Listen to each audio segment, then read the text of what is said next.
Hello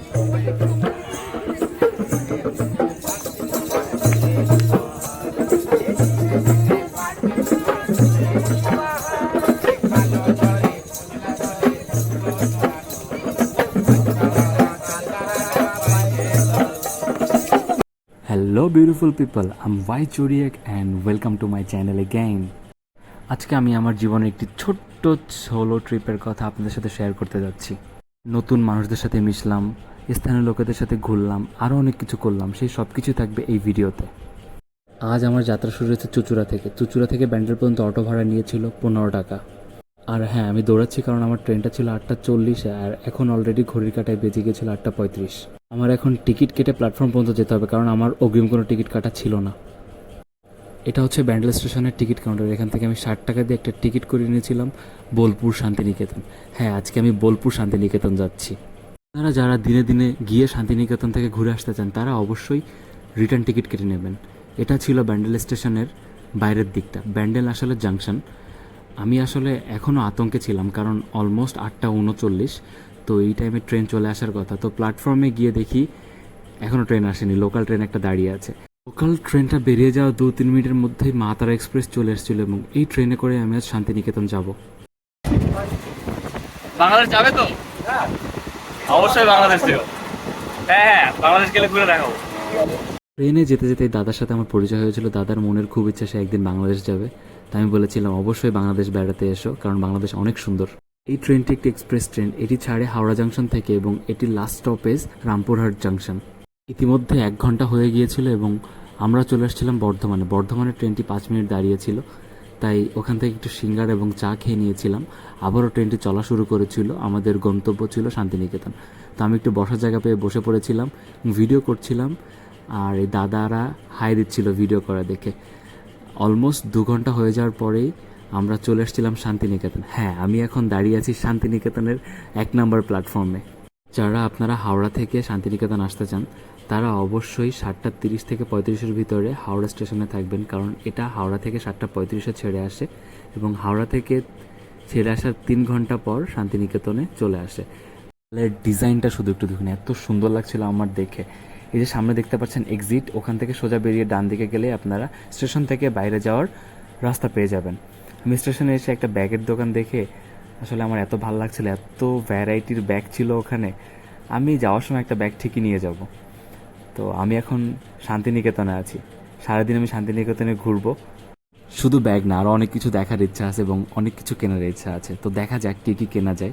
আরও কত সুন্দর সুন্দর জিনিস শান্তিনিকেতন আছে, আজকে সব কিছু এক্সপ্লোর করার চেষ্টা করব। আমি একটা ইনফরমেশন শেয়ার করতে চাই, আপনারা যারা নতুন আসবেন তারা কোনো দালালের খপ্পরে পড়বেন না স্টেশন থেকে বেরিয়ে, বা কোনো টোটোওয়ালা মামার সাথে কোনো চুক্তিতে যাবেন না। এখানে একটু সামনে এগিয়ে দেখবেন টোটো স্ট্যান্ড আছে, অটো স্ট্যান্ড যেটাকে বলে। তো ওখান থেকে আপনারা অটো নিয়ে শান্তিনিকেতনের যে কোনো জায়গায় যেতে পারবেন। রাস্তার এই পাশে আবার সব ধরনের খাবারের দোকান পেয়ে যাবেন। একটা মামা দেখলাম হলুদ পাঞ্জাবি পরা চা খাচ্ছে এবং আমাকে ভিডিও করা দেখে সে পোস্ট দিয়ে দিল। তো এখানে আসলে আমি অনেক খাবার দেখেছি, তো খাবার দেখে আসলে আমি কনফিউজ ছিলাম কোনটা রেখে কোনটা খাবো। কারণ এখানে কচুরি ছিল, চপ ছিল, ঝালমুড়ি ছিল, পরোটা ছিল, ঠান্ডা শরবত ছিল, তারপরে আপনার ডিম অমলেট, বাটার টোস্ট, অনেক ভ্যারাইটিসের খাবার ছিল এখানে। তো আপনারা অবশ্যই এসে এখান থেকে খাবার খেয়ে নিতে পারেন এবং এর অপোজিটে অটো স্ট্যান্ড, যেটা বলেছি অটো স্ট্যান্ড থেকে আপনারা অটো করে শান্তিনিকেতনের বিভিন্ন জায়গায় ঘুরতে পারবেন। তো আমি একটা র্যান্ডম দোকান সিলেক্ট করেছিলাম, ওখান থেকে আমি নিয়ে নিয়েছিলাম কচুরি, যেটা আমার কাছ থেকে নিয়েছিল 10 রুপি, 2টো কচুরি এবং সাথে আনলিমিটেড তরকারি ফ্রি। তো এখন খেয়ে দেখা যাক টেস্ট কেমন। তো কচুরিটা ওই টিপিক্যাল স্বাদ। আর যদি তরকারির কথা বলি, তরকারিটা ছিল গেম চেঞ্জার।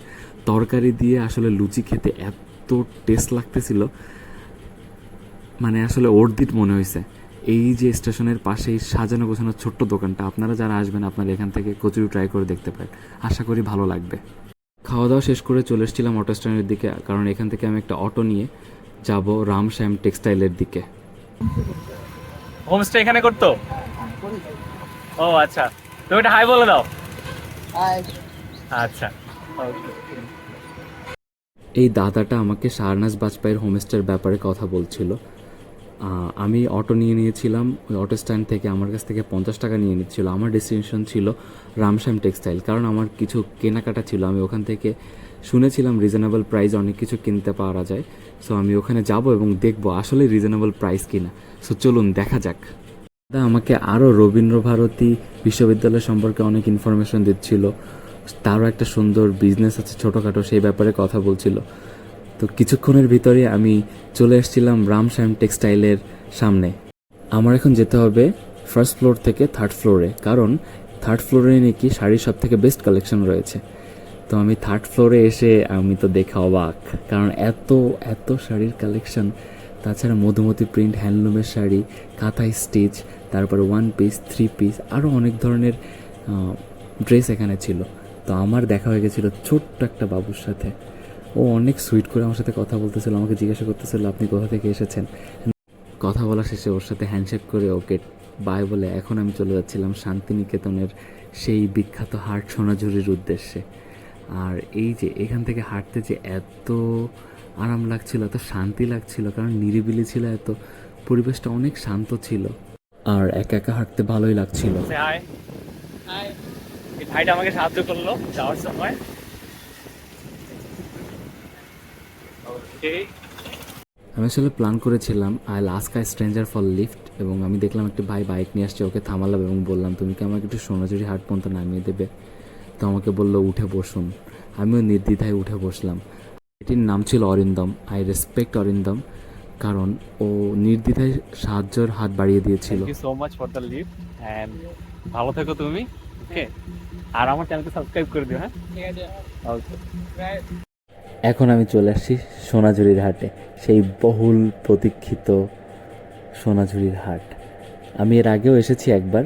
আমি এসেছিলাম তখন হয়তোবা শনিবার আর রবিবার। তো আমি একটা তথ্য শেয়ার করতে চাই, সেটা হচ্ছে শুধু শুক্র শনি রবি হাট বসে এরকম কিছু না, সব দিনই হাট বসে, কিন্তু শুক্র শনি রবি একটু এক্সক্লুসিভ জিনিসপত্র বেশি পাওয়া যায়। আর এখানে আপনারা যা দেখতে পাবেন ব্যাগ, তারপর অর্নামেন্ট, সবই তাদের নিজেদের হাতে তৈরি। গ্রামের যারা মানুষ আছে তারা এভাবেই জীবিকা নির্বাহ করে।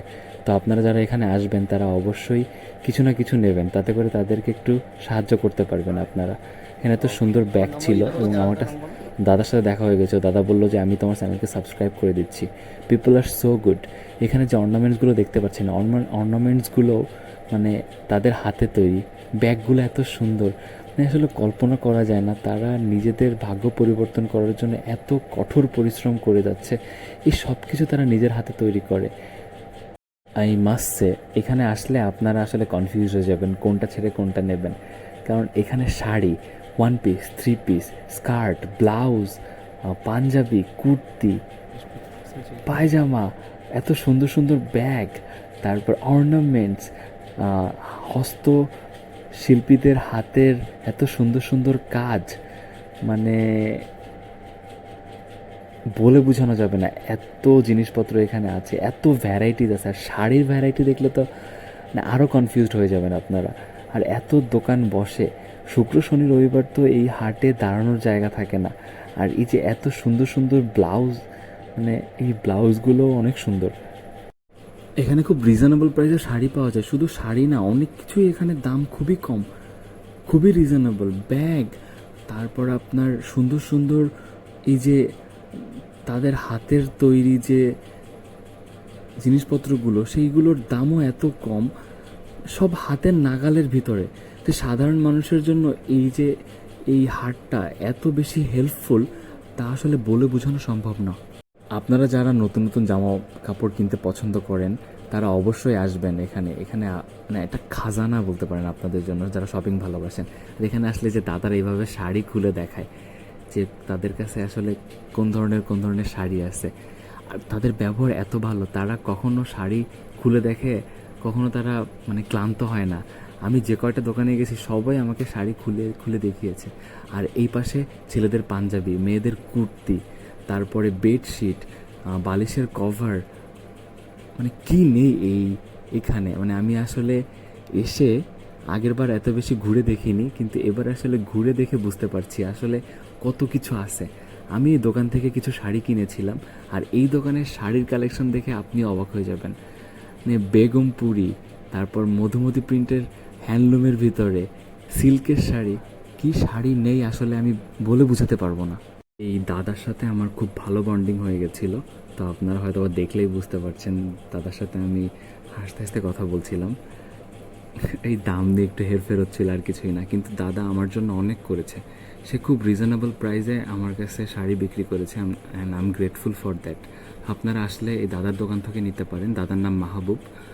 সেই দোকানটা সাধারণত একটু হাটের একদম লাস্টের দিকে বসে। শেষ আর ও আমাকে অনেক সাহায্য করছে, ও চলে আসছে বাইক রেখে। Thank you. আবার শান্তিনিকেতনে আসলে দেখা হবে। ওকে। আপনারা যদি শপিং করতে করতে ক্লান্ত হয়ে যান, তো এখানে রেস্ট নেওয়ার জন্য একটা রাম শ্যাম ভিলেজ রেস্টুরেন্ট আছে। তো আপনারা এখানে রাম শ্যামে এসে বসতে পারেন, বিভিন্ন ধরনের খাবার ট্রাই করতে পারেন। এখানের যে মেনু কার্ডটা আছে, অনেক ধরনের খাবার পেয়ে যাবেন। আর এই যে সেই আম্রকানন, যেখানে বসে রবীন্দ্রনাথ ঠাকুর কবিতা লিখতেন। What is this? শালবন? হ্যাঁ, উইথ লোকাল পিপল। যাই হোক, এবার এক্সপ্লোর করার মজাটাই অন্যরকম। অ্যান্ড আমি ওকে পেয়ে গেছিলাম, লাকি যে ও আমার সাথে আছে। অ্যান্ড ওর সাথে ওর একটা ভাইও এসেছিল। অ্যান্ড আমরা এখন যাচ্ছি বেলা শেষের যেখানে শুটিং হয়েছিল সেখানে। তো দেখা হচ্ছে সেখানে গিয়ে। আমরা একটা জঙ্গলের ভিতর থেকে হাঁটতে হাঁটতে লিটারেলি যাচ্ছিলাম। লোকাল পিপল সাথে থাকার মজাটাই অন্যরকম, কারণ তারা জানে কোন রুট থেকে গেলে বেস্ট ভিউ পাওয়া যাবে। এখানে সব জায়গায় শুটিং হয়েছিল। সো আর এই পরিবেশটাও ভালো লাগছিল। ওই যে বাড়িটা দেখতে পাচ্ছেন, ওই বাড়িটাই বেলা শেষে এবং বেলা শুরু দুটোরই শুটিং হয়েছিল। এই যে পুরো ভিউটা এখন আমি আপনাদেরকে দেখাবো। এই যে এই বাড়িটায় শুটিং হয়েছিল। অরিন্দম আমাকে সবকিছু ঘুরিয়ে দেখিয়েছে। Bye. বাই বলতে একটু টাটা. কষ্ট হচ্ছিল, Bye. কিন্তু তবুও ভালো থেকে অরিন্দম, আবারও দেখা হবে কোনো একদিন। আমি এখন চলে যাচ্ছিলাম মহামায়া হোটেলে। আমি চলে আসছিলাম মহামায়া হোটেলের সামনে। তো আমি চিন্তা করেছিলাম দুপুরে আমি এখান থেকে খাবার খাবো। সেই 1950 সাল থেকে মহামায়া হোটেল খুব ভালো খাবার পরিবেশন করে যায়।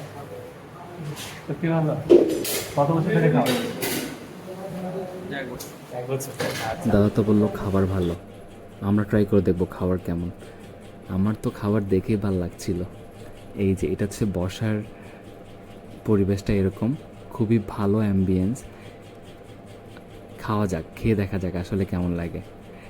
আমি নিয়েছিলাম চিকেন থালি, যেটার প্রাইস পড়েছিল 150 রুপি, এবং সব কিছু আনলিমিটেড ছিল। আমি তো পাপড়ই নিয়েছিলাম 3 থেকে 4 বার, আর সাথে চাটনিও। তাদের ব্যবহার এত ভালো ছিল আর খাবারটা এত টেস্টি ছিল, তো 150 টাকা আমার কাছে অর্ধিক মনে হয়েছে। বেস্ট খাবার। তো আপনারা সবাই মহামায়া হোটেলে আসতে পারেন এবং খেয়ে দেখতে পারেন। সেই পুরনো দিনের একটা ভাইব দেয় মহামায়া হোটেল। তো খাওয়া শেষ করে আমি চলে যাচ্ছিলাম স্টেশনের দিকে, কারণ আমার ট্রেনটা ছিল আবার 3:40-এ।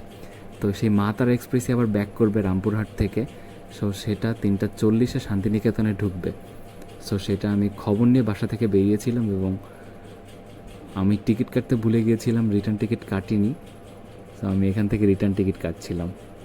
যেহেতু আমার ট্রেন আসবে 2 নাম্বার প্ল্যাটফর্মে, তো আমার 1 নাম্বার প্ল্যাটফর্ম থেকে 2 নাম্বার প্ল্যাটফর্মে যেতে হবে।